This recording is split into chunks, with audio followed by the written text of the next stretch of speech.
con el curso de Pedagogía para la Educación Virtual. Entonces, antes de empezar esta primera sesión y antes de empezar con todos los contenidos que ustedes ya han podido ver en el temario, vamos a empezar con algunas definiciones importantes. Y la forma de cómo vamos a desarrollar las sesiones durante todo este mes es básicamente un poco emular las mismas estrategias que se sigue cuando se hace investigación científica, ¿no? Cuando se hace investigación científica, se busca un problema, se lo caracteriza en función a su propia naturaleza, se lo presenta dentro de una línea de tiempo y luego de hacer eso, ya lo estructuramos mucho mejor y lo contextualizamos. Entonces, para contextualizar un problema, siempre acudimos al marco teórico. Entonces, aquí lo que vamos a hacer es, vamos a acudir también a la teoría y vamos a acudir al contexto histórico, ¿no? Para poder saber dónde empieza esto de la pedagogía para la educación virtual, dónde empieza esto de las TICs que se usan para la educación. Entonces, lo primero que tenemos que hacer antes de comenzar a hablar de pedagogía para la educación virtual es definir este concepto de qué es la pedagogía, ¿no? Bueno, ustedes lo saben mucho mejor que yo qué es la pedagogía, pero nosotros aquí lo vamos a dar cierta variación para poder llevarlo a nuestro campo, que es la educación virtual, ¿no? Yo he tomado ahí una frase un párrafo de Daniel Brailovsky, que es un investigador argentino, y que él dice, la pedagogía es recorrer una serie de reflexiones sobre la educación y especialmente sobre la educación que sucede dentro de las aulas. La pedagogía es además una disciplina que reconoce en las cosas de todos los días los problemas profundos y complejos. Yo me voy a quedar con esta parte, que es una reflexión de los problemas profundos y complejos de la educación y que tienen impacto en la sociedad. Más que a hacer un abordaje científico de la pedagogía, vamos a hacer un abordaje más práctico que nos acerque más al entorno de la educación virtual. Entonces, para ello, tenemos que también tomar en cuenta otros términos y otras definiciones que van apareciendo, ¿no? Como la pedagogía 2.0. Pero antes de hablar de la pedagogía 2.0, vamos a hablar de la didáctica. ¿Qué tiene que ver la didáctica en la pedagogía? Bueno, todos sabemos que la didáctica es parte de la pedagogía, mientras la pedagogía se encarga de estudiar y hacer una reflexión sistemática de la educación, la didáctica, en cambio, se centra en el proceso de enseñanza-aprendizaje y busca soluciones prácticas para ese proceso de enseñanza-aprendizaje. O sea, en otras palabras, su enfoque es práctico y soluciona problemas cotidianos y muy delimitados, ¿no? Entonces, cuando nosotros hablamos de pedagogía en entornos virtuales, tenemos que tomar en cuenta que vamos a hacer una imbricación entre didáctica y pedagogía por una sencilla razón. La tecnología y los cambios que están sucediendo por la evolución de la tecnología son muy rápidos, pasan muy rápido. Algunos duran un año, otros 2 años. Entonces, lo que el año pasado fue moda, en 2 años es obsoleto. Entonces, si nosotros hablamos de pedagogía para entornos virtuales de aprendizaje, tenemos que hacer una combinación muy fina entre didáctica y pedagogía y no centrarnos mucho en la pedagogía porque abarca demasiado. En cambio, la didáctica busca soluciones prácticas para algo específico, que es el proceso de enseñanza-aprendizaje. Ahora sí vamos a este término de pedagogía 2.0. La pedagogía 2.0 es un término acuñado por muchos expertos e investigadores, sobre todo de hace 10 años atrás, que contextualizaban a la pedagogía dentro de las novedades que había a inicios del siglo XXI, ¿no? Recuerden que en el 2003 aparecen las redes sociales Y cuando aparecen las redes sociales, entonces muchos educadores y muchos expertos en educación vieron esa posibilidad de cómo llevar las bondades de las redes sociales al campo de la educación. Entonces se empezó a investigar el aprendizaje social, el aprendizaje colaborativo, a establecer modelos y en base a esos modelos aprovechar estos recursos que daba la web. Entonces, toda esta caracterización de redes sociales, de chats, de foros, que son recursos muy dinámicos, se llevaron a la pedagogía 2.0. Pero ahora, también se habla de pedagogía 1.0. La pedagogía 1.0 hace referencia a la pedagogía tradicional, a la que siempre ha estado presente y sigue vigente, ¿no? La pedagogía tradicional, que es la modalidad presencial de enseñar, esta se diferencia de la pedagogía 2.0. ¿Por qué? Porque no es un acercamiento, no hace un acercamiento con las tecnologías de información y comunicación como sí lo hace esta pedagogía 2.0. Pero ahora, tenemos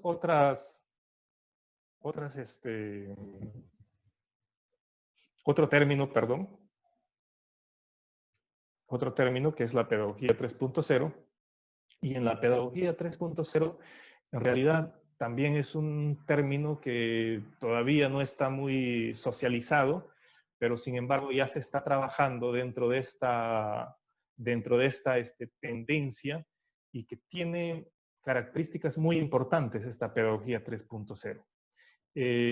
Nace como propuesta de muchos investigadores de diversas partes del mundo y de algunas universidades, pero que sin embargo está reducido en espacios muy pequeños, no porque sea un tema muy nuevo, sino porque no se están poniendo de acuerdo en qué características y qué lineamientos debe tener, ¿no? Algunos llaman a la pedagogía 3.0 a las características que hace referencia al modelo de aprendizaje autónomo, al modelo de aprendizaje ubicuo, que hace recursos masivo de dispositivos móviles, de computación en la nube, y que son capaces de dar una característica muy importante a la enseñanza, que es que puede ocurrir en todo lugar y en cualquier momento, ¿no?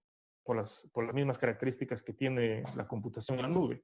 Pero otros más bien plantean que la pedagogía 3.0 debe hacer un abordaje bajo un enfoque de esas tecnologías emergentes que están apareciendo y que ya llevan algunos años usándose, la inteligencia artificial, el Big Data, y que debe estar enfocado a esta nueva avalancha de tendencias de tecnología que nos viene, que es el Internet de las Cosas, ¿no? La industria del Internet de las Cosas ya está elaborando un estándar y este estándar en el año 2025 probablemente ya haya un acuerdo para hacer un estándar internacional y sacar estas nuevas industrias basadas en el Internet de las Cosas. Obviamente que la educación tiene allí su espacio y hay gente que ya está trabajando en elaborar una propuesta para la pedagogía 3.0. Entonces, si hacemos una diferencia entre pedagogía 3.0 y pedagogía 2.0, básicamente radica en los elementos que se ha tomado de la tecnología de información, de la que hubo en un momento dado, del año 2000 al año 2010, las redes sociales, y lo que está pasando últimamente, que se hace ya este uso un poco más masificado de inteligencia artificial, de potenciar al máximo la computación en la nube y potenciar al máximo también recursos que ayuden al aprendizaje autónomo. Entonces, juntando todas esas características, tenemos la pedagogía 3.0, ¿no? Luego de ver estos términos, vamos a pasar entonces al interrogante, al otro interrogante importante, es ¿qué buscamos con la pedagogía para la educación virtual? ¿No? Entonces, lo que se busca a grandes rasgos con la pedagogía para la educación virtual es construir un posicionamiento ético, político y social del docente que le permita fortalecer sus competencias básicas. Cuando yo hablo de construir este posicionamiento con estas tres características, suena quizás muy amplio y hasta puede sonar muy vago. Sin embargo, todos estos ámbitos de la ética, la política y la sociedad se resumen en la palabra cultura. Y en este caso, cultura digital, que es el término apropiado que engloba todos estos conceptos. Entonces, a partir de ahora lo que vamos a hablar es de la cultura digital. Es cómo es que los docentes adopten la cultura digital para que puedan aprovechar mejor los recursos de las tecnologías de información y puedan también seleccionar los modelos de aprendizaje más adecuados, quizás hacer una combinación de ellos, aprovechar los recursos que hay en la web y hacer que la enseñanza en entornos virtuales sea amigable. Ahora, esta cultura digital de la que les estoy hablando, básicamente tiene un rasgo de establecer tres competencias básicas. Estas tres competencias básicas, una es la capacidad de resolución de nuevos problemas. Cuando hablo de nuevos problemas, me refiero a los nuevos problemas que están relacionados con la tecnología. Y la segunda competencia básica es la capacidad de organización de recursos de aprendizaje. Y cuando hablo de organizar recursos de aprendizaje, me refiero a los recursos que hay en la web, ¿no? Y que hay diferentes estrategias y diferentes maneras prácticas de poder usarlos y de poder ir viendo qué es lo que mejor nos conviene. Y por último tenemos la otra competencia básica, que es la capacidad de innovación. Cuando hablamos de capacidad de innovación, nos estamos refiriendo a que cómo es que el docente puede aprovechar las novedades que hay en el medio digital, en el entorno virtual, y poder llevarlo a su campo, al campo didáctico, para poder hacer que el proceso de enseñanza-aprendizaje sea mejor y haya una relación más armoniosa entre tecnología y el proceso de enseñanza-aprendizaje. Entonces, pero aparte de esto, hay algo que acotar acá, que es la palabra mediación, ¿no? La palabra mediación, cuando se habla de tecnología para entornos de educación virtual, es muy importante, porque hay muchos trabajos de investigación. Si ustedes buscan tesis doctorales, van a encontrar más de 100 con la palabra o con el título que incluye mediación o mediar. He revisado alguna literatura de investigación y he visto también las críticas de algunos investigadores que se confunde mucho la palabra mediación o mediar con la palabra medio, y no es lo mismo. Medio es lo que estamos usando ahora, las herramientas que hay, pero sin embargo la mediación o la palabra mediar implica un acto de contacto directo y de capacidad de no ser reemplazado por algo más. Entonces, el mediador más importante siguen siendo los docentes, sigue siendo el profesor, ¿no? Aunque hay modelos que hablan, por ejemplo, de aprendizaje significativo, más importante es el alumno. Sí, más importante es el alumno, pero no olviden que quien desarrolla las estrategias, quien está en la responsabilidad de saber más, me refiero en saber más, entre comillas, para poder guiar, es el docente. Entonces, el concepto tradicional de que el actor más importante sigue siendo el docente, sí, es cierto, sigue siendo el docente, porque él debe ser quien debe mediar los aprendizajes, ¿no? Ahora,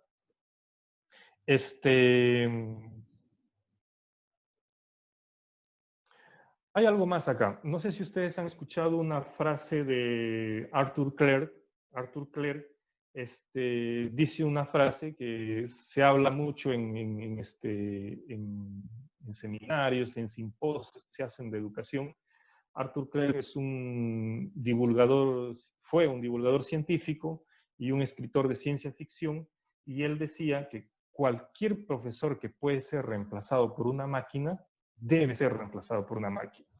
Entonces, esta frase fue mal interpretada y se lo usa mucho para criticar y para presentar el advenimiento de la tecnología, de la inteligencia artificial como reemplazo al docente. Y no es eso lo que quiso decir Arthur Clarke. Arthur Clarke más bien con esta frase de decir que cualquier profesor que puede ser reemplazado por una máquina debe ser reemplazado por una máquina, más bien era una reflexión que quería decir lo siguiente: si el profesor no puede ser el mediador más importante de todo este entorno de educación, no vale la pena entonces que sea profesor. Me refiero en el sentido de que no vale la pena que el docente pierda ese protagonismo y ese rol de ser el mediador. Pero en ningún momento este visionario se refería a que el docente pueda ser reemplazado y como lo entienden muchas personas que discuten en seminarios sobre el advenimiento de tecnologías inteligentes y que van a reemplazar en parte al docente. O sea, el docente sigue siendo el actor más importante del entorno de la educación virtual. Ahora, habiendo hablado de esto, hay otra interrogante importante, es cómo integramos las TICs en el proceso de enseñanza-aprendizaje. Esa es la pregunta que se hacen todos los docentes y cualquier persona que tome contacto con este ejercicio de enseñar y de querer saber cómo es que yo aprovecho mejor las tecnologías de información y comunicación, qué debo hacer, por dónde empezar, ¿no? Cuando no se tiene una cultura digital, es complicado a veces encontrar las herramientas apropiadas y encontrar los recursos adecuados para enseñar, porque los problemas que se presentan sobre todo en el proceso de enseñanza-aprendizaje es muy complejo, porque no implica simplemente mirar procesos, mirar entornos, sino implica algo más profundo, que es la cultura. Y la cultura a veces tenemos que alinearnos y tenemos que hacer una especie de feedback con todos los elementos que se presentan y poder tomar en cuenta. Entonces, este curso que vamos a desarrollar va a tratar de hacer eso, de responder interrogantes y de yo poder ayudarlos en buscar herramientas más amigables, en buscar estrategias más amigables. Cuando hablo de estrategias me refiero al papel de la tutoría, que vamos a hablar más adelante. Entonces, todo esto llevarlo de una mejor manera, ¿no? Y que va a ser enriquecido con ustedes, porque ustedes son los que conocen mucho mejor que yo la realidad. Entonces, vamos a tratar sobre todo de que sea un intercambio de experiencias. Ahora, como les decía al inicio, para poder hacer un abordaje de la pedagogía para la educación virtual, necesitamos contextualizarlo en el tiempo y en la ubicación geográfica. O sea, hacer un poco de historia, pero a la vez de historia que implique las propuestas que han habido, las metodologías que se han desarrollado y cómo es que estas representan en el momento actual las bondades o las dificultades que vamos a encontrar, ¿no? Miren, en esta sesión voy a hacer un poquito de historia de la evolución de la tecnología educativa, aunque esto ustedes lo pueden encontrar en la web, hay muchos trabajos sobre esto, incluso en el YouTube también pueden encontrar la evolución de la tecnología educativa, pero yo he visto conveniente de hacer un resumen y de las cosas más importantes y poderlo traer acá al debate para recordar y poder tenerlo presente para saber de dónde partimos y hacia dónde queremos llegar. Entonces, muchos autores coinciden de que la evolución de la tecnología educativa ha pasado por 4 etapas durante estos 50 años del siglo pasado. Inmediatamente después de la Segunda Guerra Mundial, ustedes saben que aparece el uso masivo de la radio y la televisión, a pesar que la radio es mucho más antigua, pero también aparecen los primeros trabajos y los primeros desarrollos de la computadora. Entonces, en los años anteriores a 1960 se les conoce a esta etapa como los antecedentes. Entre 1960 y 1970 se le conoce como el comienzo. Entre 1970 y 1980 a esa etapa se le denomina la crisis. Y de 1980 hasta el año 2000 se llama la etapa de la madurez. Y la razón por la que han decidido llamarle así a todos estos decenios es porque tiene características que implican lo que se dice, ¿no? Por ejemplo, la primera etapa, la etapa de los antecedentes,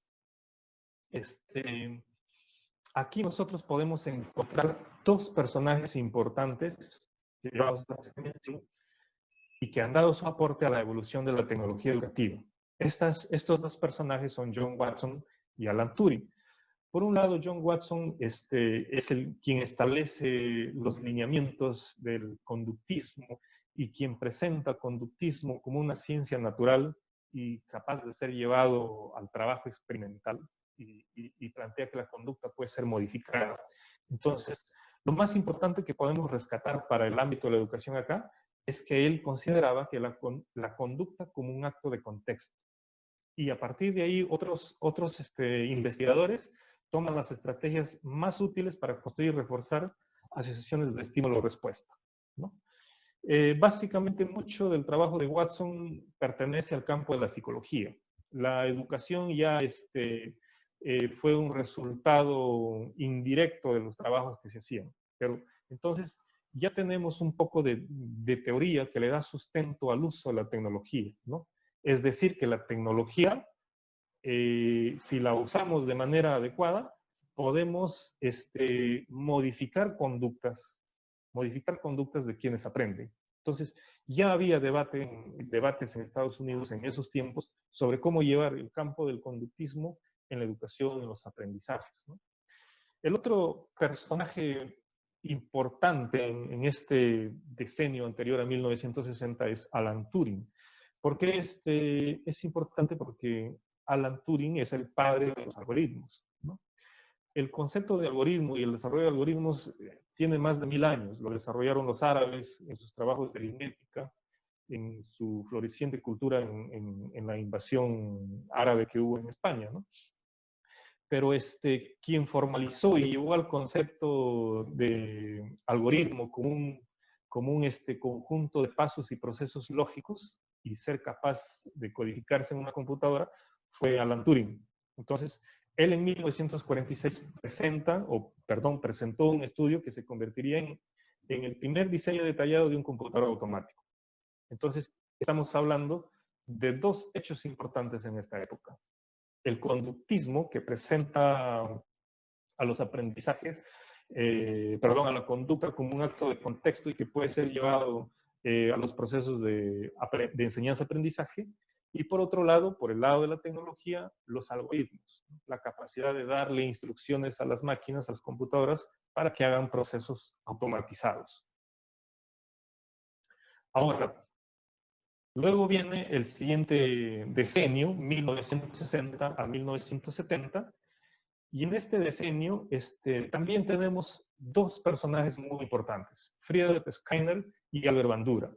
Friedrich Skinner, desde el campo de la psicología, él establece un principio muy importante, que dice que es el condicionamiento operante, ¿no?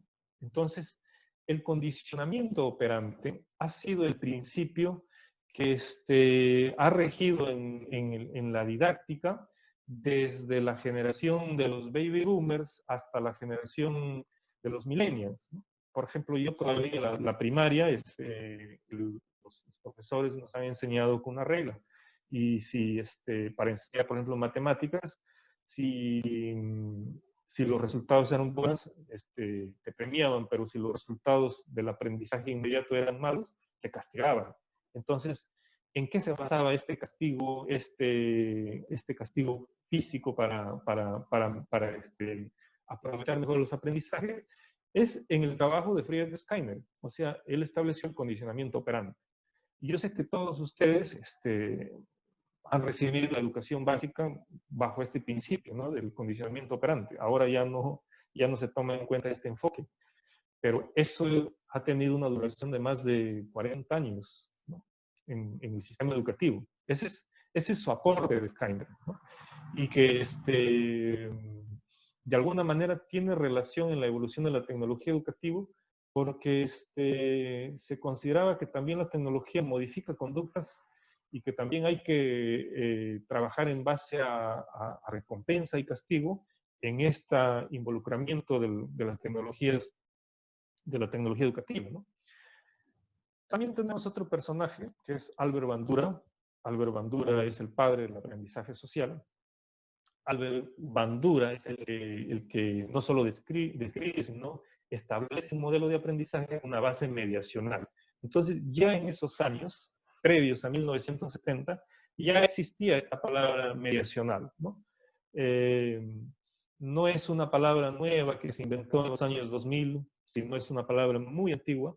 Entonces, de tratar de mediar entre los objetos de aprendizaje y el alumno, ¿no? Entonces, él combina métodos de aprendizaje social y de otros elementos para poder desarrollar trabajos en educación y en didáctica, ¿no? Que ustedes lo van a ver mucho mejor en los materiales que yo voy a poner en el aula virtual, y ahí, van a estar. Solamente queríamos acá mencionarlos. Luego viene el otro decenio, el decenio de 1970 a 1980. En esta época ya, ya habían computadoras de varios tipos, pesaban algunas 1 tonelada, otros pesaban algunos cuantos cientos de kilos. Todas las computadoras de ese tiempo no hacían mucho más de lo que hace una calculadora actual. Pero también hay un hecho importante en el mundo de la computación. Es que en esta época ya existen los sistemas generativos. Y cuando los sistemas generativos, así se traduce, así está en la literatura en inglés, sistema generativo no era otra cosa que la programación, o sea, programar aplicaciones para que puedan hacer algunas operaciones automáticas, ¿no? En esa época es donde aparecen, o más bien se desarrollan muchos de los lenguajes más antiguos de programación, ¿no? Si no me equivoco, en esa época nace el lenguaje C, nace el lenguaje COBOL y otro lenguaje más. Entonces, era un mundo interesante, pero sin embargo había un pesimismo en la sociedad. ¿Por qué había un pesimismo? Porque las computadoras eran caras, y aparte de ser caras, no hacían cosas tan interesantes y no había una manera de aprovecharlas de manera más útil. Entonces la sociedad estaba un poco decepcionada porque decía, bueno, lo único novedoso e interesante es la radio y la televisión en blanco y negro. Las computadoras todavía no van a pasar, se van a quedar porque no hacen nada interesante. Ahora, de todo esto que estoy hablando, solamente pasaba en Estados Unidos. La sociedad norteamericana es quien ha vivido al máximo y en todo su esplendor toda esta evolución de tecnologías. No ha pasado en otros países. Quizás si ha pasado en Alemania o en Reino Unido, pasaban, pero no de la manera que ocurrió en Estados Unidos, ¿no? Entonces, de este decenio del pesimismo generalizado, pasamos al otro decenio, que es la madurez, ¿no? Como en cualquier contexto y en cualquier parte de la historia, siempre hay una curva que primero sube, luego baja y llega a una etapa de la madurez, ¿no? En este caso, la etapa de la madurez se conoce desde los años de 1980 hasta al finalizar el siglo XX, ¿no? Aquí en esta etapa hay un personaje muy importante, que quizás no es muy conocido, ¿no? Y no es muy mencionado sobre todo, que es el señor Tim Berners-Lee. El señor Tim Berners-Lee no es informático, no desarrolla puntualmente investigaciones sobre informática, él es Él es un físico de partículas, estudiaba la física de partículas. Entonces, este señor inventa algo interesante.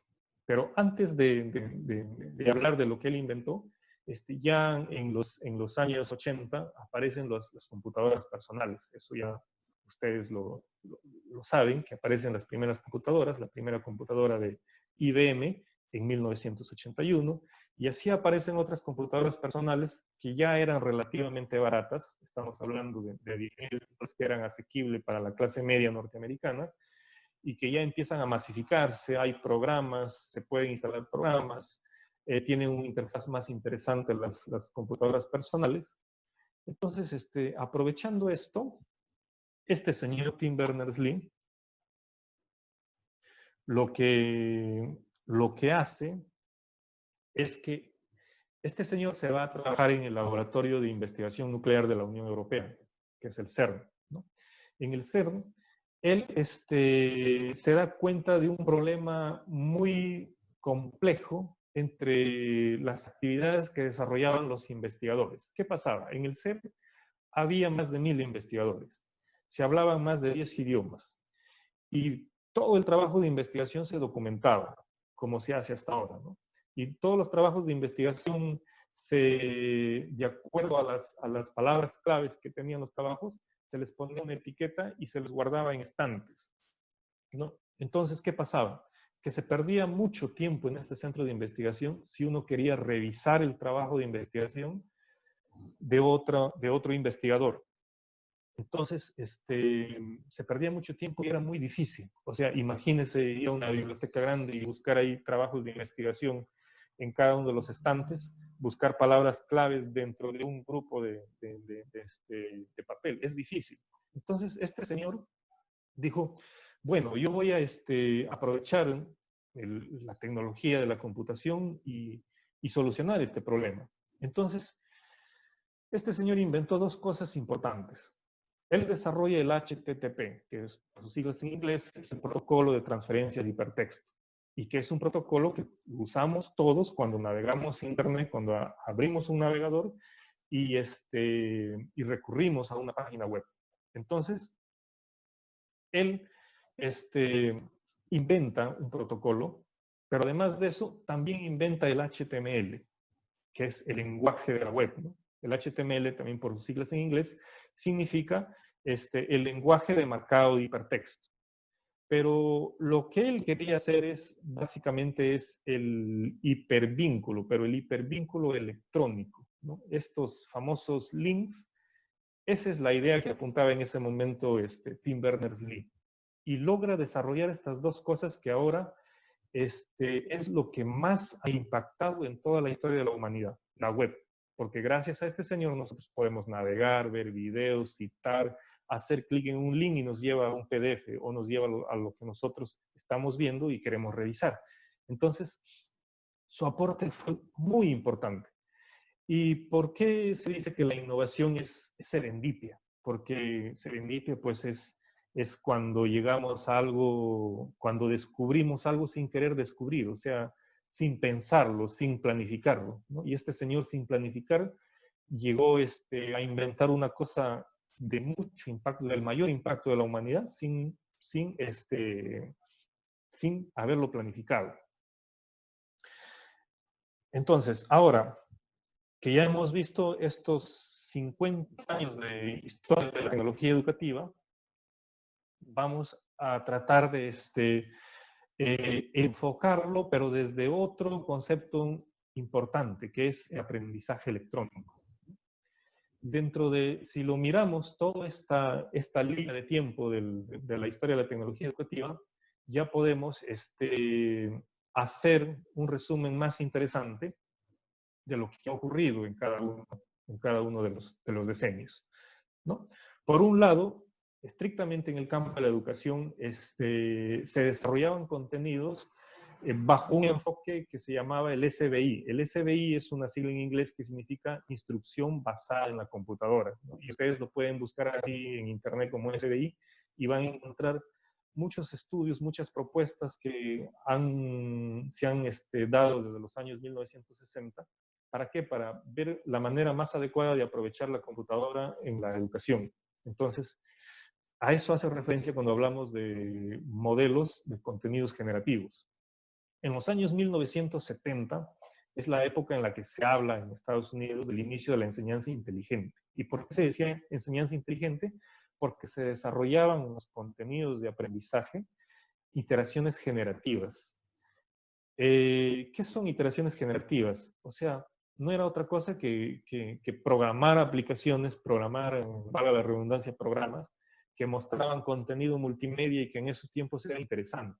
Pero también era interesante porque precisamente en esos años nació la inteligencia artificial, nació la base teórica de la inteligencia artificial, los primeros principios de la inteligencia artificial basada en probabilidades, en la regla de Bayes. Entonces, hubo una relación muy armoniosa entre estadística y computación, ¿no? En elaborar los primeros programas que tenían capacidad de predecir en base a regresiones. Entonces, ya se podía hacer algo interesante con la computación, ¿no? Y ellos lo llamaban la enseñanza inteligente.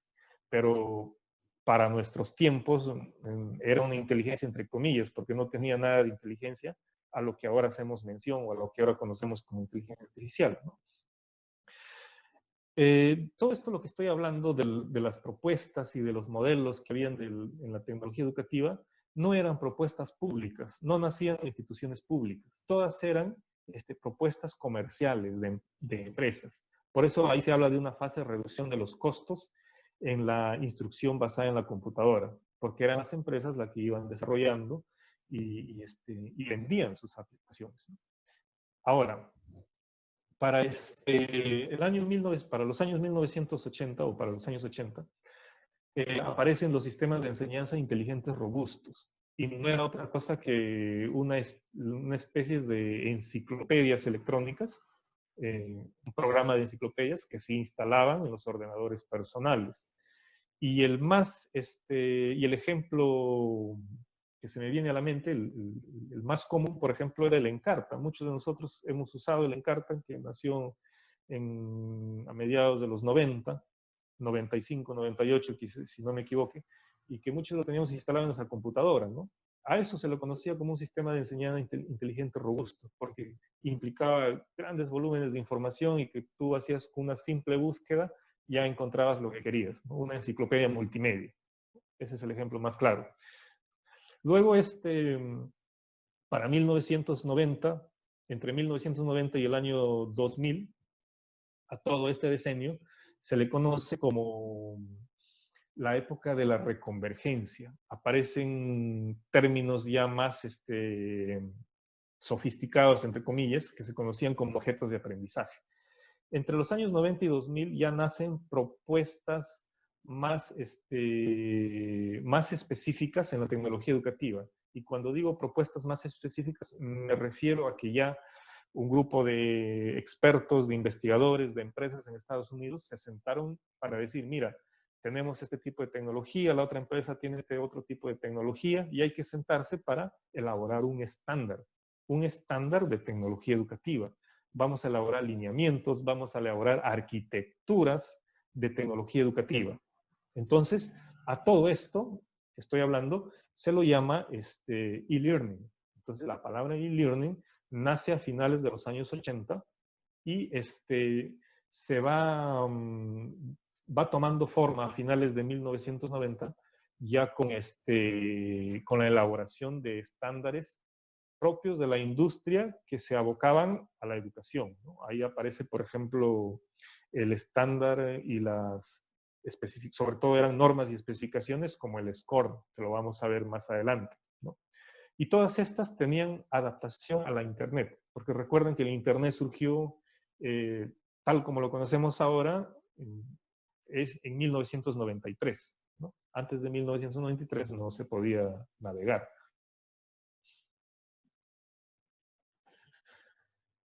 Finalmente, habiendo visto todo esta línea de tiempo de los 50 años, ya tenemos que hacer una primera conclusión, ¿no? Una primera conclusión que lo vemos en un gráfico en un gráfico que tiene dos vectores, el vector de compromiso con la tecnología y la línea de tiempo.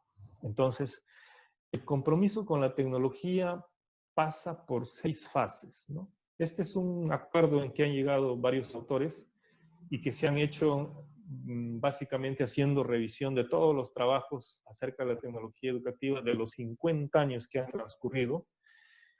Y este gráfico del compromiso con la tecnología vale hasta la actualidad porque no ha cambiado.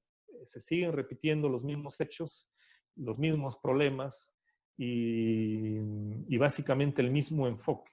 Entonces, la primera fase de este compromiso con la tecnología es el contacto. Estamos hablando de usuarios, de individuos. Cuando uno quiere usar tecnología educativa, siempre la primera fase es el contacto. Es cuando un usuario toma contacto con una tecnología, no lo conoce, pero quiere usarlo. Entonces, empieza a informarse, empieza a capacitarse. Y cuando pasa esto de capacitarse y de acercarse más a la tecnología, pasa a la siguiente fase, que es la fase del conocimiento. Es cuando ya no solo es contacto, sino ya empieza a hacer una formación continua para tener destrezas en el manejo de una herramienta. En el caso de lo que estoy mencionando es de las TIC, de las tecnologías de información y comunicación. Entonces, la tercera fase es ya de la comprensión. Cuando hablamos de la fase de la comprensión es ya cuando el usuario se ha capacitado, ya tiene destrezas en el uso de algunos programas, de algunas herramientas tecnológicas, de una manera básica. Entonces ya lo comprende, ya lo usa, entonces ya hay una comprensión. Pero ahora, como en todos los hechos sociales, pasa algo interesante. Cuando un pequeño grupo de personas dominan herramientas o recursos tecnológicos, ¿qué es lo primero que quieren hacer? Quieren llevarle a un plano social, quieren hacer que esto crezca. Entonces viene esta fase del uso probatorio, ¿no? Y ocurre en las instituciones públicas sobre todo, que tienen un problema en un conjunto de actividades o en un conjunto de procesos. Entonces se acercan todas las personas que toman decisiones, las personas que conocen de tecnología y dicen, mira, pasa este problema, ocurre un problema X. Y algunas personas dicen, bueno, y yo ya sé acerca de ese problema, sé qué tecnología nos puede ayudar, podemos probar esta tecnología. Entonces es el momento en que una herramienta o un recurso tecnológico pasa a hacerse una especie de proyecto piloto ya en un espacio más o menos grande de personas, ¿no? A eso se lo conoce como la fase del uso probatorio. Entonces, una vez ya que nace como propuesta el manejo de una herramienta o de un recurso tecnológico, se pasa a la penúltima fase, que es la fase de la adopción. Cuando ya vemos que soluciona problemas, que ayuda a resolver dificultades, entonces lo adoptamos. Y esta adopción ya no solo es individual, sino ya es institucionalizada, ¿no? Entonces, la última fase es la fase de institucionalización. Es cuando ya la organización, la empresa o la institución agarra los recursos tecnológicos y las herramientas tecnológicas y los toma como un valor agregado y lo hace que esto forme parte de su cultura institucional, ¿no? Que acá tenemos tecnología y que lo sabemos usar muy bien. Entonces, todas estas 6 fases, obviamente, tiene que haber transcurrido un tiempo para que llegue a su madurez. Y esa madurez es un tiempo largo, no es un tiempo corto. O sea, no se puede implantar nuevas tecnologías en un mes, en 3 meses. Lo puede hacer un informático, pero la cultura digital que implica no va a ocurrir, no va a pasar. Por eso que en varios trabajos de investigación la adopción madura y el compromiso con la tecnología toma entre 3 y 5 años, ¿no? Esa es la conclusión a la que han llegado muchos expertos estudiando diversos contextos institucionales y diversos contextos de tecnología. Entonces, no se puede hacer una adopción madura de tecnologías en corto tiempo. O sea, se hace con madurez entre 3 y 5 años. Entonces, acá surge otra palabra importante que tenemos que tener presente, o la brecha digital. Y no solo hablamos de brecha digital, sino también vamos a hablar de brecha de conectividad. Pasa de que cuando adoptamos cultura digital, hay una brecha digital entre las mismas personas de una institución o incluso entre los mismos personas de una misma profesión, o sea, de una misma especialidad. Siempre va a haber brechas. En una universidad van a haber personas que dominan una cantidad enorme de herramientas que manejan muy bien y van a haber también colegas que recién están empezando, que apenas pueden buscar un contenido en la web y tienen muchas dificultades. Ahora, esta brecha, si lo hablamos en términos más apropiados desde el enfoque de la cultura digital, no es ni bueno ni malo. No es que pase solamente en el Perú, no es que pase solamente en la Universidad Nacional San Martín o en la Universidad X, pasa en todo el mundo. Se pueden ir a Estados Unidos, a Alemania, se pueden ir a cualquier otro país y siempre van a encontrar la brecha digital entre personas, entre colaboradores de una misma empresa. O sea, no es algo que debamos quejarnos y debamos decir, no, esto pasa aquí nomás, no, la brecha siempre está presente. Entonces, por eso es que hay que darle un abordaje contextualizado a la educación virtual, ¿no? Hay que ver desde dónde ha empezado, cuál es el trabajo previo que han hecho otros expertos, otras personas, y qué es lo que podemos rescatar, qué es lo que hay, qué es lo más amigable que podemos tomar para enseñar. Entonces, todas estas cosas, propuestas, estándares, normas, lineamientos, teoría, hay que juntarlo y hay que sacar lo más sustancial para poder, uno, adoptar una cultura digital y dos, llevar de la mejor manera la enseñanza en entornos virtuales de aprendizaje, ¿no? Ahora, la otra conclusión que debemos tener presente es esta palabra e-learning. Como les dije, la palabra e-learning es una palabra muy antigua, o sea, apareció desde finales de los años 80. Ya era como tal, tenía una discusión muy amplia entre la gente de tecnología y de pedagogía. Y la conclusión es que cualquier proceso de formación que emplee cualquier medio, perdón, de tecnología, es e-learning. Fíjense que la educación por correspondencia, la formación por correspondencia que se daba en los años 90, por ejemplo, un curso de inglés que te vendían en cassettes VHS y que te lo llevaban a tu domicilio y tú lo veías ahí en tu televisor, eso era e-learning. ¿Por qué? Porque implica aprendizaje electrónico. Ahora el e-learning tiene un enfoque muy distinto porque ya integra otras cosas interesantes. El e-learning actual, por ejemplo, toma modelos de aprendizaje colaborativo, toma modelos de aprendizaje ubicuo y toma el modelo de aprendizaje autónomo. Estos tres modelos los tenemos que tomar muy en cuenta si queremos desarrollar procesos de enseñanza-aprendizaje en entornos virtuales. O sea, hace una combinación de todos ellos, ¿no? Entonces, ya habiendo hablado y habiendo revisado un poco de la historia y del contexto histórico, ya voy a nuevamente desactivar la pantalla y dar pase a que podamos escucharle a ustedes sus comentarios, algunas preguntas y poder compartir un poco esta reflexión y esta pequeña historia que hemos hecho en estos 30 y más minutos, ¿no? Así que voy a pasar a activar sus micrófonos.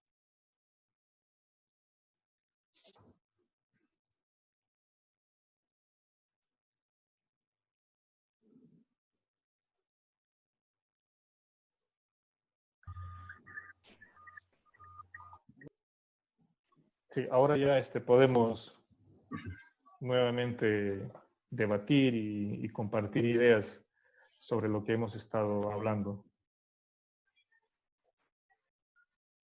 Profesor Richard, Sí, buenas noches, Jorge. sí, para felicitarle y agradecer por la exposición. Hay algunas observaciones que tendría que hacer, a ver si lo puede disipar. Iniciando, menciona Brailovsky para la definición de pedagogía, pero él lo está definiendo, pues, la pedagogía dentro de las aulas, ¿no? La pedagogía no va a cambiar la esencia que tiene. Quizás se pueda cambiar, ¿no?, la didáctica, la estrategia, cómo poder enseñar. Esa es una cosa. La otra situación que yo creo ahora de que el actor más importante de la enseñanza-aprendizaje es el alumno. Yo he vivido, ¿no?, desde los 80 que termino la medicina, ¿no?, y ahora que tengo más de 30 años de docente. ¿Qué pasaba antes? Llegaba el docente, teníamos un aula más o menos para 200, 250 alumnos, porque era el tiempo en eso de los famosos estudios generales. Y se dio la idiosincrasia del momento de ser así. Y teníamos nosotros que alquilar ambiente, donde poder estudiar. Bueno, entonces llegaba el profesor y dictaba la famosa clase magistral para 200, 250 alumnos, donde lo que el profesor decía, bueno, ese era lo que nosotros teníamos que apuntar. Era la última palabra y la única también. No había mucha bibliografía de esos tiempos, ¿no? Le hablo más o menos de los años 75 de promedio. 5 más, 5 menos, ¿no?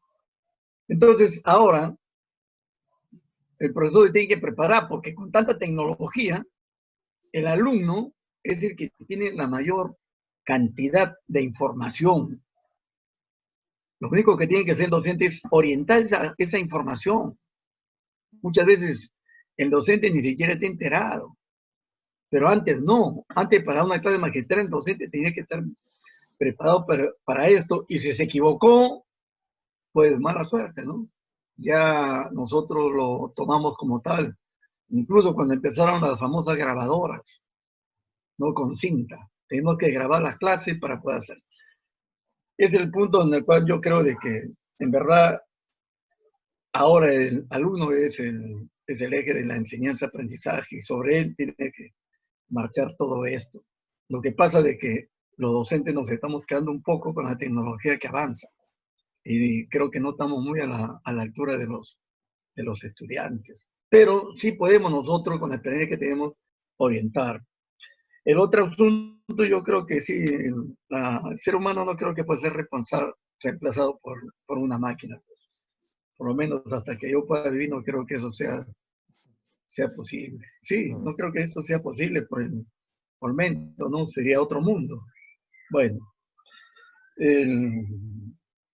yo creo que estamos dando el primer paso, y es lo que nosotros queríamos en medicina, en ciencia de la salud en sí, pero en medicina específicamente, de que esto se tenga que dar. Nosotros tenemos todos los días 3, 4 webinars que están dando por esto del COVID, y estamos pues a la expectativa a nivel mundial. Entonces, la universidad tiene que estar pues atento a todo esto. Por eso que le estoy agradeciendo a la universidad y felicitando a usted por el primer paso que estamos dando sobre esto, en sí, el aprendizaje, enseñanza electrónica. Pues. Gracias. Gracias, Jorge. Yo estoy de acuerdo contigo. O sea, yo estoy simplemente siendo neutro en lo que proponen diversos modelos de aprendizaje, ¿no? El modelo de aprendizaje significativo, pues lo pone como protagonista más importante al alumno, ¿no? Y lo presenta que el estudiante ya viene con una estructura precognitiva que hay que tomar en cuenta, ¿no? Entonces, hay otro, el modelo de aprendizaje colaborativo establece que el profesor y el alumno están en el mismo nivel de participación, o sea, no está superpuesto al alumno en cuanto a adquirir nuevos conocimientos.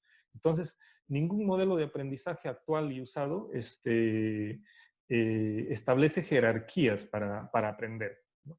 Sin embargo, yo me refiero a que en términos didácticos, a lo que representa la tecnología, o sea, ¿quién es el que debe tener el rol más importante en esto de los entornos virtuales? Es el docente. En la responsabilidad de aprender, siempre tiene que ser el alumno, ¿no? Entonces, en ese punto estamos de acuerdo y gracias, Jorge. ¿Algún docente más que quiera comentar?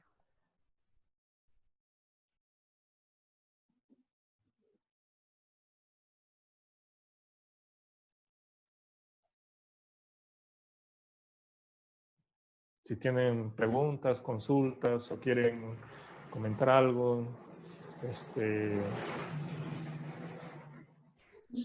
háganlo para poder hacer más dinámica la sesión y poder continuar con... Buenas, Richard. Hola. Sí, te escucho. Usted comentó de que este proceso implicaba un periodo mediano a largo. Y nosotros tenemos un reto de algo que no estábamos preparados y que se dio por las circunstancias de la vida, en que tenemos que desempeñarnos en esta educación virtual, poder guiar a los alumnos, pero van a haber muchas situaciones que tenemos que enfrentar. Estamos siendo preparados, pero cuando estemos ya desempeñándonos, que va a ser pronto esto, van a haber muchos inconvenientes. Lo óptimo involucra más tiempo. Usted dijo 5 años. 5 años comentó en un momento de su exposición. Y claro, también hay otros factores que decía de que profesionales de la misma especialidad van a tener, no todos van a captarlo con la misma rapidez. Va a influir aspectos como la edad también, etcétera. Y nosotros, pues, docentes de esta universidad, pues tenemos un reto muy grande de poder desempeñarnos en esta etapa que nos ha caído de una manera muy especial, de una manera imprevista, pero sí sucedió esto. Eso quería comentar. Gracias, Irwin. Mira, lo que yo me refería con explicar esto de la curva del aprendizaje, perdón, del compromiso con la tecnología, me refería a que esto es una representación del compromiso que se tiene con la tecnología, pero no me refería a que nosotros, por ejemplo, en este momento para adaptarse a este entorno de enseñanza virtual, tengamos que pasar por un tiempo de 3 o 5 años. No, no, porque hay que tomar en cuenta dos conceptos acá interesantes. Uno es la cultura digital y el otro es la brecha digital. Entonces, si hablamos de cultura digital y elaboramos algunas métricas, vamos a encontrar que, supongamos que hacemos una escala del 1 al 10 y vamos a encontrar docentes que puntúan 10, otros que puntúan 9, otros que puntúan 5, otros que puntúan 1. Entonces, si lo representamos en la curva de compromiso con la tecnología, algunos ya van a estar en la fase madura y otros en la fase de contacto, ¿no? Así de es. inicio. Entonces, Sí. A eso me refería, o sea, no necesariamente va a transcurrir ese tiempo, sino que vamos a encontrar un grupo de personas, un grupo de docentes que están en diferentes puntos de esa curva. Entonces, lo que se tiene que hacer es, como se hace en el ámbito social, es ser más inclusivos, o sea, tratar de buscar de que todos estén arriba, ¿no? En la fase madura. Entonces, a eso me refería, o sea, no es que nos va a tomar mucho tiempo, porque yo sé que ya muchos de ustedes ya tienen muchísimos años de contacto con la tecnología y ya lo usan, ¿no? Simplemente que, por ejemplo, en este curso lo que yo voy a hacer es bastante básico, es acercar algunas herramientas,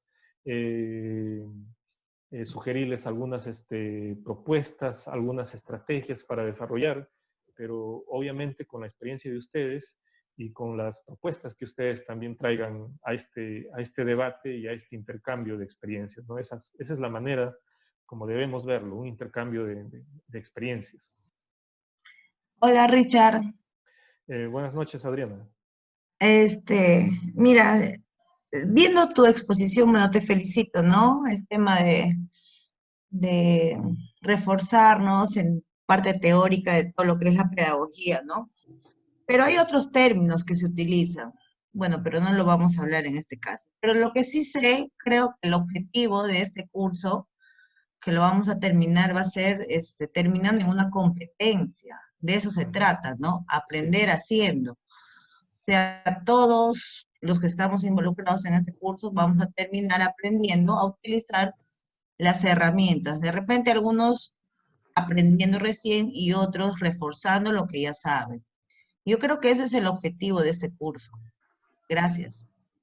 Gracias, Adriana. Sí, es exactamente el objetivo. O sea, el objetivo es que nosotros podamos aterrizar en algo práctico, ¿no?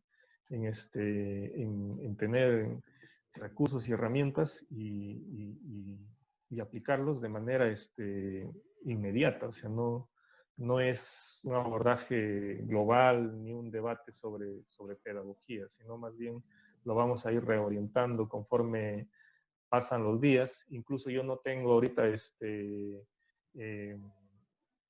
información sobre las competencias y sobre las destrezas de cada uno. No, yo no sé en qué punto de la curva están, pero vamos a empezar por lo básico. O sea, ¿para qué? Para que no haya esta brecha y ser inclusivos con los que recién están tomando contacto y tienen dificultades. O sea, esa es la idea. Y los que ya conocen mucho del tema de la educación virtual, hacen uso de herramientas, conocen de cómo aplicar la tutoría virtual, bueno, pues ellos nos van a ayudar en estos 4 semanas de sesiones que van a hacer. Quizás tengan otras dudas que podamos ayudar. Entonces, esa es la idea. La idea es que todos podamos contribuir y hacer lo que el aprendizaje sea dinámico, ¿no? Hola, buenas noches. Buenas noches, Ronnie. ¿Cómo estás, Richard? Buenas noches a todos. Un gusto escuchar la ponencia que nos diste sobre el tema de pedagogía, ¿no? Es un tema que realmente nos apasiona a los que somos docentes y realmente hay mucho de qué conversar sobre este tema. Me gustaría mencionar un aspecto en todo este proceso con respecto al rol del docente, ¿no?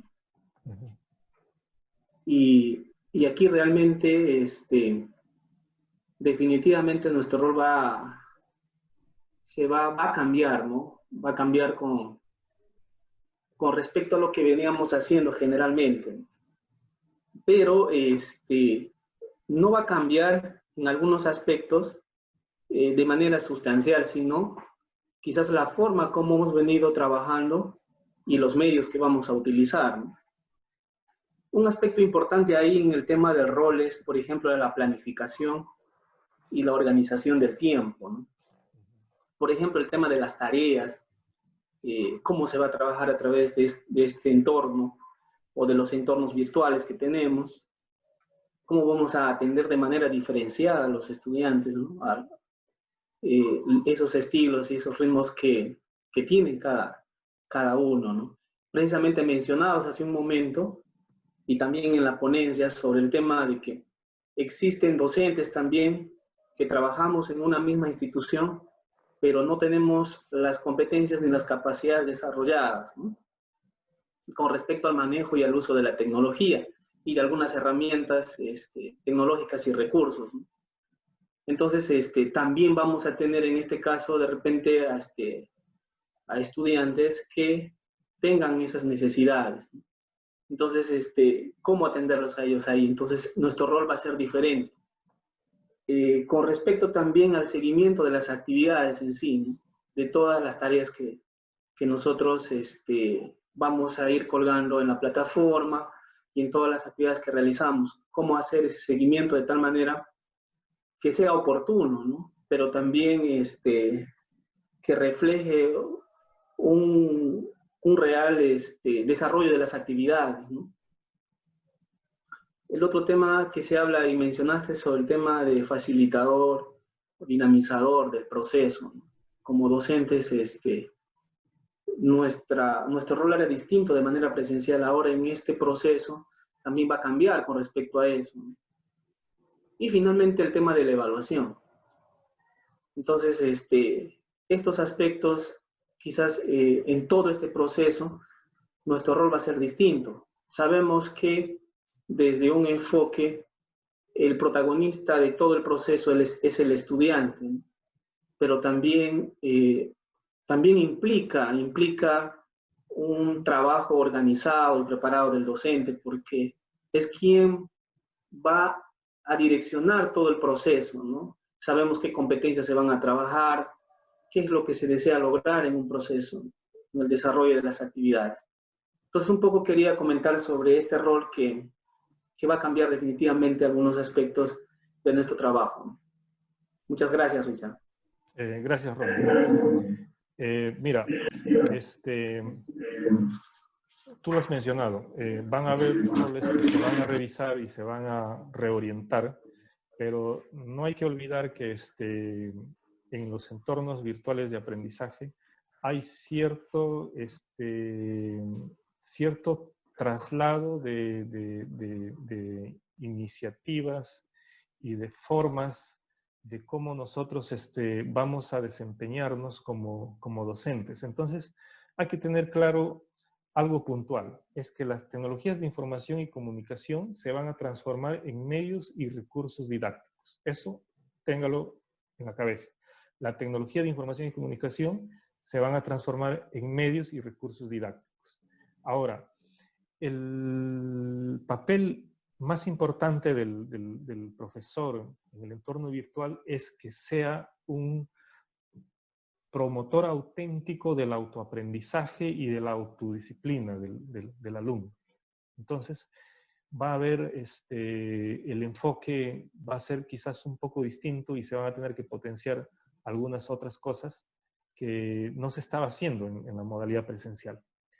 Y también justamente esta pandemia es una oportunidad interesante ¿para qué? Para elaborar métricas, para saber cuál es la brecha de conectividad, la brecha de cultura digital, la brecha de manejo en recursos didácticos. O sea, es una oportunidad muy buena para ver lo que nos falta y lo que tenemos, ¿no? Entonces, por ejemplo, el entorno virtual y los recursos que hay en la web, por ejemplo, nos ayudan a que nosotros, entre pares, o sea, entre docentes, podamos desarrollar la coevaluación y la autoevaluación. O sea, son dos cosas muy importantes que se van a hacer. Por ejemplo, porque en la enseñanza tradicional no se hace mucho esto. Se hace la evaluación que viene desde la institución. Yo creo que hay una encuesta en que les evalúan cómo ustedes se desempeñan, pero no lo hacen bajo el enfoque de coevaluación y autoevaluación, que también es muy importante. O sea, autoevaluarse es muy importante. Y en entornos virtuales el alumno también se autoevalúa. Entonces hay un conjunto de cosas que vamos a tener que analizarlo y revisarlo y ver cuáles son las más adecuadas y las más amigables que ustedes van a aplicar. O sea, y yo aquí simplemente voy a tener el papel de facilitador y de compartir algunas experiencias y ayudarles a ustedes, pero ustedes me van a ayudar con traer acá las dificultades y plantearme lo que hay en la realidad, porque ustedes conocen la realidad mejor que yo. Por ejemplo, hasta ahora yo sé que el problema más serio que ustedes van a tener dentro de 4 semanas es la brecha de conectividad. Porque por algunos datos que conozco, casi el 20 o el 30% de jóvenes se conectan con un plan básico de internet con sus celulares, ¿no? Entonces ellos van a tener estas dificultades que viene a ser la brecha de conectividad. Entonces, si no pueden acceder de manera adecuada a una sesión de videoconferencia, entonces, ¿qué otra estrategia tomar, no? Entonces vamos a acudir al diseño instruccional y a elaborar autoinstructivos. Esa es la otra estrategia que se podría desarrollar, ¿no? O quizás hacer como hace la Universidad de Sevilla, que todos los docentes sus clases lo hacen en videos, hacen sesiones de videos de máximo 15 minutos y lo publican. Y ojo, acá quería, ya que estoy mencionando videos, hay investigaciones que demuestran que el contenido de aprendizaje más efectivo son los videos. Entonces, lo que yo les recomiendo es que sus clases lo hagan pues en videos, ¿no? En videos para que sus alumnos puedan verlos. O sea, no hay recurso más importante de aprendizaje en entorno virtual que el video. ¿Dónde se ha evaluado esto? En la plataforma edX. La edX es la plataforma más grande y más importante que hay en el mundo, ¿no? Y que está patrocinada por las universidades más importantes del mundo, también por Harvard, por Stanford, por Berkeley. Entonces, tenemos que acudir a eso, a copiar las buenas prácticas. O sea, eso es lo que debemos hacer. Entonces yo, en ciertos aspectos, yo les voy a facilitar y vamos a intercambiar esas experiencias. ¿Alguien más que quiera comentar algo al respecto?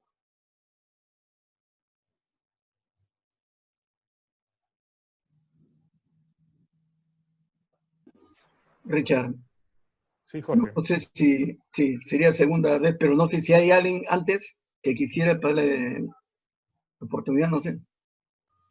Sí, Richard, muchas gracias por la exposición. Creo que ha sido muy buena la presentación que has hecho en cuanto a básicamente la historia de la pedagogía, ¿no? Y relacionado con las con la técnicas de tecnología de la información y comunicación. Ahora, bueno, como docente de la parte médica que estamos siendo ahora, el problema que yo veo en lo que respecta al uso de toda esta tecnología, ¿no? Para la enseñanza médica, es que hay una parte crítica, que es la práctica, ¿eh? Real, digamos, ¿no? Donde ya los alumnos tienen que estar sintonizados con la relación médico-paciente. Y eso no se puede ejecutar totalmente si no se hace en la vida real. Existen en Sudamérica, sobre todo, que lo que se ha desarrollado son simuladores. Por ejemplo, en Argentina, que usan bastante de simulación para las prácticas, sobre todo de la parte quirúrgica. No sé cómo podríamos nosotros en estos transcurso del curso que vamos a llevar, poder introducir alguna de estas tecnologías en la enseñanza y que puedan suplir en algo lo que va a ser esa brecha de no poder realizarlo por las condiciones en que estamos actualmente, de llevar al alumno pues al frente al paciente, ¿no?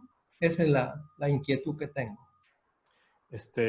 Gracias, Juan. Mira, tú has tocado un tema bastante importante. Es que si la enseñanza en entornos virtuales pueda sustituir, entre comillas, a la enseñanza presencial, si es que se puede aplicar de manera total en todos los campos y en todos los ámbitos.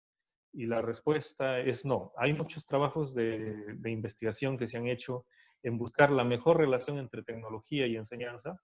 Y la modalidad que siempre resalta es el B-Learning, la modalidad flexible. Entonces, en la modalidad flexible han encontrado, incluso lo han puesto números a estas modalidades. Hay 3 propuestas para usar las tecnologías de información, o en todo caso usar la enseñanza virtual en diversos campos del saber, en este caso de las carreras profesionales que hay. Por ejemplo, la primera propuesta plantea el 70-30. Cuando digo 70-30 me refiero a 70% virtual y 30% presencial. ¿En qué ámbito se puede aplicar esto? Por ejemplo, en psicología, en educación, quizás en economía. Entonces, son ciencias sociales que no requieren quizás mucho la modalidad presencial, el contacto directo. Entonces, 70% de las horas dedicadas a la enseñanza, de las horas planificadas, se pueden hacer virtualmente. Y el otro 30% implicaría, pues, la presencialidad. Entonces, de ahí hay otras carreras que son punto medio, podría ser, por ejemplo, ingeniería económica, que tienen que adoptar la propuesta, 50-50. O sea, 50% del total de horas de manera virtual y el otro 50% de manera presencial. Pero van a haber ámbitos y espacios de carreras que implican mucho el contacto directo, el trabajo de campo, de laboratorio, de la experiencia, en ciencias de la salud o ingenierías. Entonces, en ellos se propone la modalidad 70-30. 70% presencial y 30% virtual. En ningún trabajo serio de investigación sobre educación virtual, en ningún trabajo serio se ha encontrado de que se puede desarrollar enseñanza 100% virtual. Se puede enseñar 100% virtual, pero formaciones cortas, aspectos de formación que no tienen una planificación a largo plazo. O sea, sí se puede. Se puede complementar incluso la formación, pero en ninguna modalidad se puede reemplazar 100%. Hay trabajos que dicen 100%, pero no son serios. O sea, por eso les digo, hay 3 propuestas: 70-30, 50-50 y 30-70. Entonces, eso hay que tomar en cuenta porque son trabajos donde se ha hecho no solo de 1 o 2, son varios trabajos que se han hecho y han llegado a esos acuerdos. Entonces, quizás ustedes tienen que tomar en cuenta eso. O sea, no pueden aplicar la misma regla a todos porque es imposible. Sí, Richard, buenas noches. Le saluda Buenas Karen noches, Karen. Quintanilla. Sí, yo soy docente de la Escuela de Enfermería y tomando las palabras que estás mencionando, 70-30, 50-50, 30-70. Mira, si bien es cierto, nosotros, y tomo las palabras del doctor Mata, nosotros necesitamos, por la particularidad de la carrera, que se haga práctica. Pero en esta situación en la que ahorita estamos viviendo es imposible exponerlos a los alumnos a la parte asistencial. ¿Cuál sería tu sugerencia, toda vez de que podamos cumplir con las competencias de los estudiantes para poder lograr por lo menos un porcentaje adecuado en lo que es las prácticas? Miren, en este caso, en el campo de la salud, en realidad los protocolos lo conocen mejor ustedes, ¿no? Porque corresponden al ámbito de la salud. Y yo no te podría dar una respuesta concreta de esto, pero sí lo podría hacer quizás algún participante acá, quizás hay un médico, quizás hay alguien que conozca mejor de epidemiología y te va a responder mejor. Pero yo sí te puedo decir... Claro, no, o sea, mi pregunta, perdón, Richard, mi pregunta va a la siguiente. Obviamente, nosotros conocemos los protocolos que no podemos exponerlo a los estudiantes ahorita en la situación en la que estamos, ¿no? Pero tecnológicamente, o sea, ¿cómo podríamos, claro, o sea, de acuerdo a tus conocimientos informáticos, etcétera, cómo nosotros podríamos por lo menos cumplir un porcentaje de esas competencias de tal manera que el alumno conozca más que todo las competencias que tenemos estipulados en nuestros sílabos, ¿no? Mira, yo hace 4 años, les voy a contar algo muy personal, vi algo muy puntual cuando estuve un tiempo muy corto en España por un tema de formación y de trabajo. Y por casualidad ve el tema esto de telemedicina y de simuladores, que lo mencionaba antes un docente. Entonces, una ayuda puntual a las prácticas de ciencias de la salud o a las prácticas en medicina serían los simuladores y sería hacer, quizás adoptar aplicaciones de telemedicina.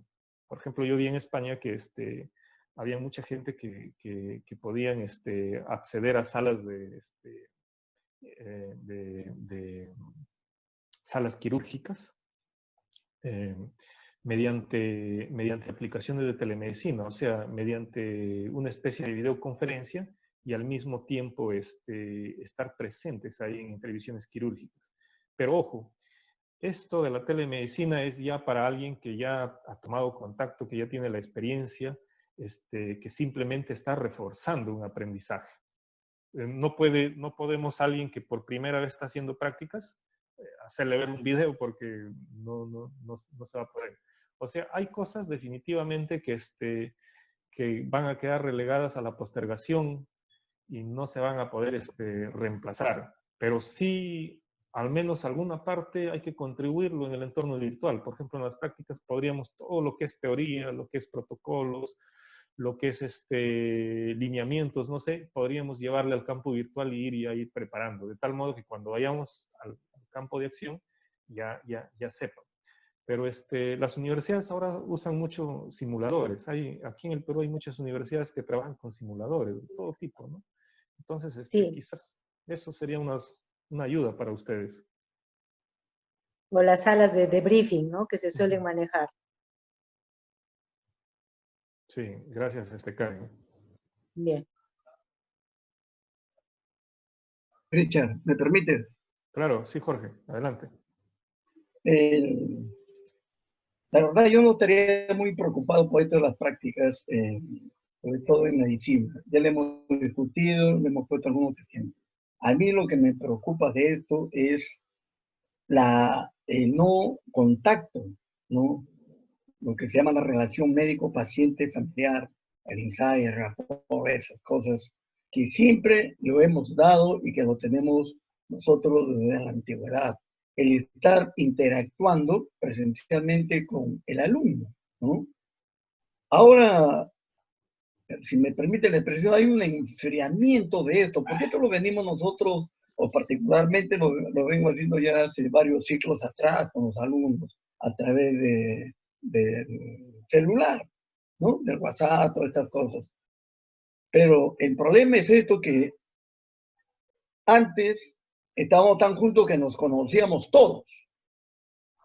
En estas últimas dos ciclos que he dictado, me cuesta conocerlos. Y cuando nos hemos encontrado, me han saludado y yo no sabía en verdad si era un estudiante de mi chica. Esta es la preocupación que tengo. La segunda es que el alumno no esté ya con el paciente, ¿no? Permanente y que pueda estar en una conversación. No le está, porque el alumno no está acostumbrado a conversar.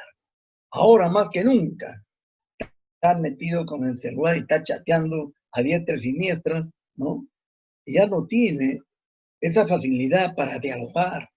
Entonces, esa es una de las preocupaciones que tengo. Nosotros vemos, por ejemplo, a los internos, que son los alumnos del último año, cuando viene el paciente y le dice, doctor, estoy con mucho dolor de cabeza, hágase una tomografía, chao. Ya no toca, ya no examina al paciente. Esa es la gran preocupación. Y cada vez con esta tecnología se está alejando más de todo esto, ¿no? Y eso es lo que en verdad uno está viendo en este campo, que cada vez hay menos contacto del paciente y el estudiante. ¿Por qué? Porque lo llevamos a una sala de simulación, donde en verdad aprende perfectamente bien. Pero cuando se enfrenta al paciente, la cosa cambia. Si me permite la comparación, entrenan un equipo de fútbol y cuando entra a la cancha hay 60.000 gente gritando. Y eso no está pues en un campo de fútbol, en un entrenamiento. Y eso es lo mismo que sucede con el estudiante, cosa que eso no lo teníamos antes, ¿no? Esa es una de las preocupaciones que habría cómo cerrar esa brecha. Gracias, Richard. Gracias, Jorge. Sí, o sea, la tecnología está modificando mucho la conducta humana, eso Algunos dicen que eso va a ser irreversible. Pero también, volviendo al campo de la educación, hay que tomar en cuenta de que más importante de hacer uso de la tecnología es centrarnos en generar nuevos conocimientos y en generar una mejor relación de los profesionales con la sociedad. Por ejemplo, Japón es un país muy tecnológico y muy solitario, ¿no? Sin embargo, en Japón la mayoría de universidades no tienen pizarras digitales, siguen con la pizarra tradicional de tiza y pared. La mayoría de universidades, solo algunas que usan tecnología. Y es el país donde exclusivamente la industria robótica está en su máxima expresión. Pero paradójicamente se sigue usando tiza, se respeta mucho la tradición. Entonces, no todo lo que es novedoso y lo que es lo último en tecnología va a ser adecuado y va a ser efectivo, eficiente. O sea, hay que tomar lo necesario. Hay que tomar lo necesario y si podemos innovar y si podemos tomar lo último, mejor, pero siempre y cuando no implique un costo enorme, porque no podemos hacer cambios si el costo va a ser mucho mayor de lo que nos va a solucionar o que va a implicar desarticular muchas cosas armoniosas, ¿no? Como las relaciones sociales, o mantener la ética, o mantener la humanidad en el caso de las ciencias de la salud. ¿Alguien más que quiera comentar? Richard, buenas noches. Tu audio, Silvio, a ver si no. Sí, una consulta. Bajo el comentario de los profesionales de la salud, bajo ese escenario, ¿tú recomiendas que, bueno, en la Universidad Nacional de San Martín, tú recomiendas que esos cursos, como el doctor, hay cursos que tienen relación, bueno, hablando porque puede también llevarse a otro plano, a otras ciencias, ¿no? A otros cursos, ¿no? A otras especialidades. Bajo ese escenario, ¿tú recomiendas que no se dicten ciertas asignaturas o necesariamente todas las asignaturas deberíamos de dictarlos? Mira, cuando yo he hablado de que no se puede adoptar 100% la modalidad virtual, no significa que no se dicte algunas asignaturas. O sea, por más un curso o una materia, por muy práctico y por mucho que implique contacto directo o el contacto o la práctica en laboratorio, siempre hay una parte teórica, siempre hay una parte que se puede aprender leyendo, que se puede aprender de la forma sin la necesidad del contacto. Entonces, vamos a aprovecharlo de la mejor manera. O sea, yo creo que la mayoría de cursos, casi todos se van a poder dictar, excepto los que impliquen, por ejemplo, prácticas en laboratorio, en hospitales o en campo. Entonces, no, pues no hay manera. Por ejemplo, un ingeniero civil que va a hacer sus prácticas en campo, o un ingeniero mecánico, etcétera, etcétera, necesita de ese contacto directo. O sea, no va a ser lo mismo enseñarle un video o enseñarle un simulador que hace todo eso porque no va a poder desarrollar suficientemente sus competencias, ¿no? O sea, sí recomiendas que en ciertos casos, bueno, trayéndolo al plano actual, en la situación en la que nos encontramos, puede que alguna facultad o una escuela no abra cursos y no se dicten.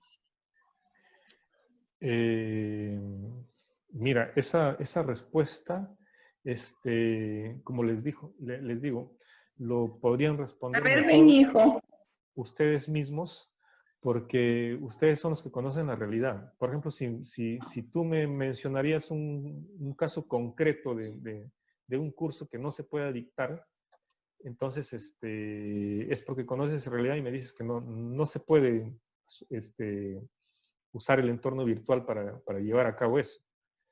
Pero por lo que yo sé, casi todas las materias tienen al menos una parte mínima que se puede llevar al entorno virtual y desarrollarlo ahí.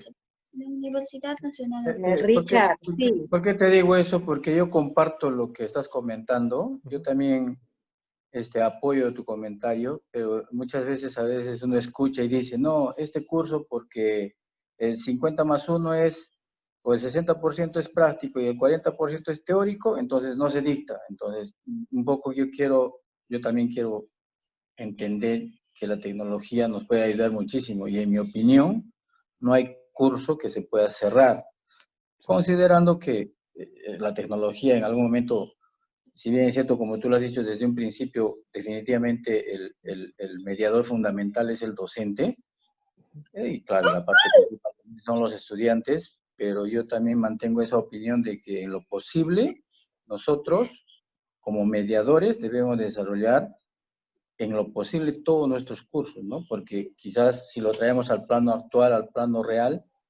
bajo ese escenario, nuestros alumnos se van a perjudicar, ¿no? Ese es el comentario que quería aportar. Richard. Sí, Karen. Sí, mira, bueno, lo ideal sería eso, ¿no? O sea, si estamos hablando en ánimos de no querer perjudicar al alumno, lo ideal sería que se abra todos los cursos. Pero cada carrera tiene su naturaleza. Específicamente en salud, hablo por enfermería, no podemos abrir todos los cursos, porque tenemos cursos de especialidad, donde genera, en algún momento lo han mencionado los médicos que me han antecedido, necesita de práctica. Y por más buena tecnología, por más buenos conocimientos que tengamos, no lo vamos a poder suplir esa práctica como virtualmente. Entonces, particularmente en enfermería, digo yo, no hemos abierto todas las asignaturas, hemos abierto asignaturas que consideramos que vamos a cumplir las competencias en un buen porcentaje. Claro, mira. ¿Puedo participar? Hola. Sí, Cristina. Cristina Palomino, buenas noches. Buenas noches, Cristina. Profesor, gracias, saludándoles a todos los colegas. Es una alegría verles a través de la distancia.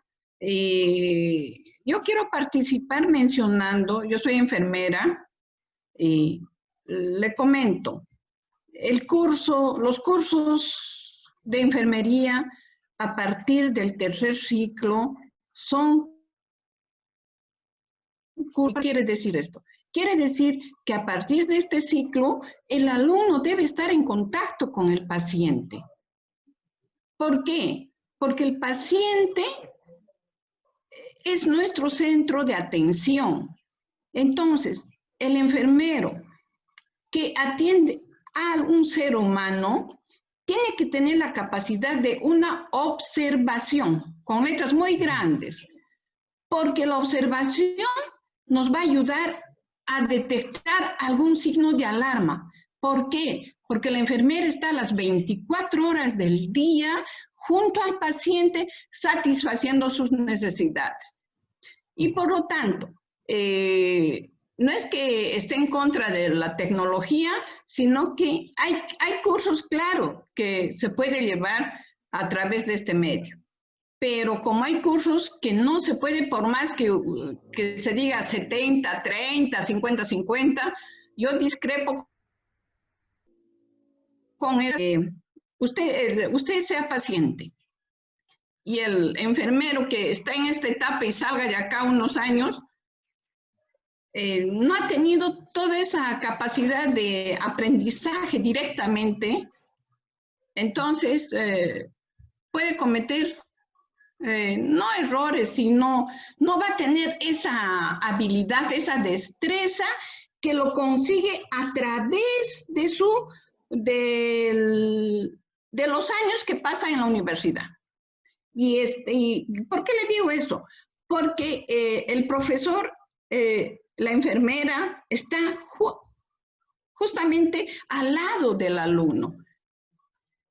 Primero haciendo laboratorio y luego cuando ya ve que la capacidad de aprendizaje está en óptimas condiciones, el docente con el alumno se va a trabajar hacer ya campo clínico. Y en el campo clínico va a tener que hacer lo que ha hecho en el laboratorio, pero esta vez ya no entre compañeros, sino ya a un paciente. Y que tiene que poner en práctica todo lo aprendido. Y sabemos de que al estar atendiendo a un ser humano, no debemos equivocarnos. No debe haber ninguna equivocación. Porque en maqueta, por decir, la maqueta no se queja, la maqueta no presenta un signo de alarma, ¿sí? En cambio, cuando el alumno está con el paciente se va a quejar, o de pronto hace un paro respiratorio, de pronto empieza a convulsionar, de pronto una emergencia. Entonces, en ese momento, el alumno, junto con actuar. ¿Quién está al pie de la cama en ese momento? La enfermera. ¿Quién brinda los primeros cuidados? La enfermera. Entonces, yo le digo de que habrá cursos, claro, que se va a dictar por este medio, pero hay cursos que no se va a poder por la naturaleza misma del curso. Gracias. Saludos a todos. Cuídense mucho. Gracias, Cristina. Voy a mencionar dos cosas para dar por finalizado esta sesión. Primero, haciendo referencia a lo que decía Cristina, en que va a haber cursos y va a haber ámbitos donde no se puede usar de manera flexible el aprendizaje virtual, la enseñanza virtual. Sin embargo, no olviden que la meta más importante de las universidades en cualquier parte del mundo es desarrollar el espíritu científico y humanista de quienes forman. Esas dos cosas. Entonces, en otras instituciones lo que están haciendo, no son instituciones peruanas, son instituciones, por ejemplo, de Europa. Supongamos que una enfermera no puede desarrollar prácticas profesionales en un hospital o en un determinado espacio que necesita ese contacto directo y ese aprendizaje. Sin embargo, esos estudiantes de enfermería o de medicina podrían tomar clases de otros conocimientos que lo van a servir para su vida profesional. Por ejemplo, yo solo cito un ejemplo, podría ser temas de salud pública. O sea, hay que ser flexibles. No miren solo la malla curricular y lo que está ahí hay que dictar. No. Los seres humanos y sobre todo los estudiantes universitarios necesitamos de conocimientos amplios. O sea, si no podemos enseñar esto, podemos enseñar lo otro. Pero el objetivo inmediato debe ser que no sea tiempo perdido. O sea, podemos enseñar otras cosas. Entonces, hay dos metas muy importantes que están trazadas y que deben tenerlo presente. El espíritu científico y humanista que se debe desarrollar en la universidad. O sea, si no podemos enseñar cuestiones técnicas, podemos enseñar cuestiones científicas, desarrollar más habilidades o más competencias en investigación científica, que es muy importante. O sea, van a haber otros temas que se puede desarrollar. Y la otra cosa que les quería mencionar también, a veces en las próximas sesiones, porque recuerden que a partir de la tercera sesión voy a tratar de que sea esto más práctico, de enseñarles herramientas, de que no sea discusión y debate, de que los tiempos sean más pequeños, de no explayarse, porque a veces salimos un poco del tema, y esa es la idea, de ser más puntuales y más concretos en lo que decimos. Entonces, si alguien más quisiera hablar para que sea la última intervención, sino para sí, dar... por favor, Richard, ¿me permite? Te saluda Evangelina Ampuero. Gracias, Evangelina. Adelante. Mire, sí, de la Escuela de Obstetricia. Efectivamente, nos enfrentamos a nuevas realidades, las carreras de salud, tanto medicina, enfermería, obstetricia, porque es cierto, existen protocolos para la salud en este proceso de enseñanza-aprendizaje, pero sin embargo, ante este problema de COVID-19 nos hace pensar y repensar, porque no tenemos protocolos para poder, cómo desarrollar en las asignaturas que necesariamente tenemos que trabajar con el paciente, que esa es la experiencia peruana, la experiencia de nuestra Casa Superior de Estudios. Seguramente surgirán, buscaremos experiencias de otros países, cómo vienen desarrollando, porque no olvidemos que nosotros tenemos que trabajar con el ser, y trabajar con el ser no tiene ninguna comparación de trabajar solamente con esa nueva tecnología. Estamos en un proceso de capacitación, pero paralelamente también estamos muy preocupados porque es muy cierto, nosotros tenemos alrededor de más de 18 asignaturas que hemos dejado de programar en esta primera etapa y lo vamos a reprogramar en una segunda etapa, y seguramente allí estaremos buscando las nuevas estrategias para poder por lo menos alcanzar el porcentaje de aprendizaje de nuestros estudiantes.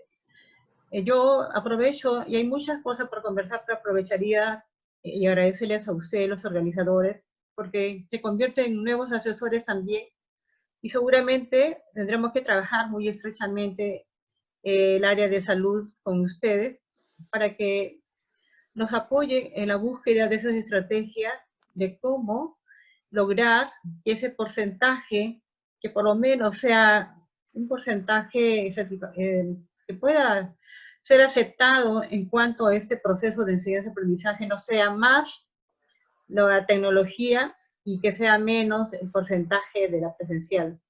En realidad, hoy podemos tener un concepto, una opinión, no sabemos qué pasa mañana, qué pasa la otra semana, y sobre todo en nuestra región San Martín, que cada día nos tiene con una improvisación y nos hace variar todo ese proceso de planificación. Muchas gracias, ingeniero, y gracias a todos los colegas. Hay mucho por hacer, y creo que en eso estamos. Gracias. Gracias, Evangelina, por tu participación. Sí, efectivamente, lo que vamos a hacer en las sesiones posteriores es que cada uno de ustedes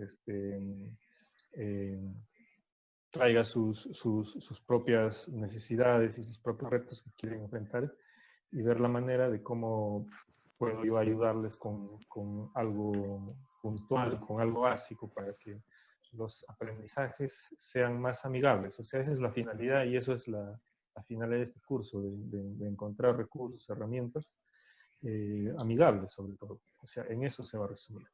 Ahora voy a dar por finalizado esta sesión, pero antes de finalizar lo voy a invitar a la doctora Roxana. Ella quiere decir algunas palabras, la doctora Roxana Hidalgo.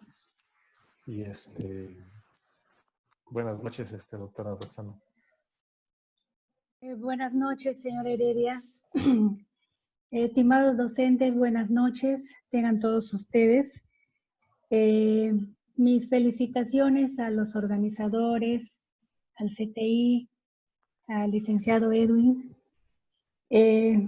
Yo creo que estamos en una etapa en donde, como lo dijo el señor Heredia, en una etapa en donde vamos a complementar todo este conocimiento que ya nosotros venimos desarrollando, no de ahora, ¿no? La educación virtual yo creo que tiene ya un desarrollo, tiene ya una historia, como lo explicó, en donde poco a poco hemos ido aprendiendo nuevas tecnologías, nuevas herramientas para poder complementar nuestras clases diarias, ¿no? Que normalmente lo teníamos en una educación presencial. Pero yo creo que estas son oportunidades, estamos viviendo en un momento de emergencia, de salud, pero creo que son oportunidades en donde debemos aprovecharla, en el sentido en donde vamos a enriquecer nuestra cultura virtual en este caso. Vamos a ir conociendo la aplicación de estas nuevas herramientas, todas las carreras de diferente manera, ¿no? De acuerdo a su naturaleza. Algunas aplicaremos mejor los software, que siempre lo utilizamos, pero en esta oportunidad lo utilizaremos mejor. Vamos a enriquecer ese uso en realidad, ¿no? Porque estamos encontrando a nivel mundial, que ahora esta herramienta de la lacto va a ser un medio de enlace, un medio de comunicación, ese lazo, ¿no?, que vamos a tener y por mucho tiempo no nos imaginamos. En este caso, con los capacitadores, facilitadores ante nosotros los docentes, en el caso de nosotros, ante nuestros estudiantes, ¿no? Esperemos en ese sentido que podamos aprovechar, ¿no? Y que finalmente nuestros estudiantes queden satisfechos con este semestre excepcional que vamos a empezar, ¿no? Muchísimas gracias, felicitaciones nuevamente a todos. Muchísimas gracias, señor Heredia. Y creo que vamos a tener muchas otras sesiones provechosas adelante. Muchas gracias. Gracias. Gracias, doctora Roxana. Entonces, damos por finalizado esta sesión y les voy a nuevamente repetir que vamos a tratar de hacerlo más dinámico estas sesiones. Voy a seguir configurando este aula virtual para que sea un espacio de mejor intercambio de experiencias y de tener ahí materiales para que ustedes puedan leer, trabajos de investigación, todo eso. Entonces, les agradezco y nos vemos el día viernes, ¿no? La siguiente sesión. El día viernes. El día viernes y gracias. Buenas noches. Gracias, Richard. Buenas noches. Gracias. Buenas noches a todos. Buenas noches. Buenas noches a todos. Cuídense todos, coleguitas. Buenas Gracias. noches. Chao, Chanita. Nos vemos, nos vemos. Gracias, Richard. Nos vemos. Cuídense. Gracias. Buenas noches. Hasta luego, doctora. Chao, Ya, chao, chicos. Gracias.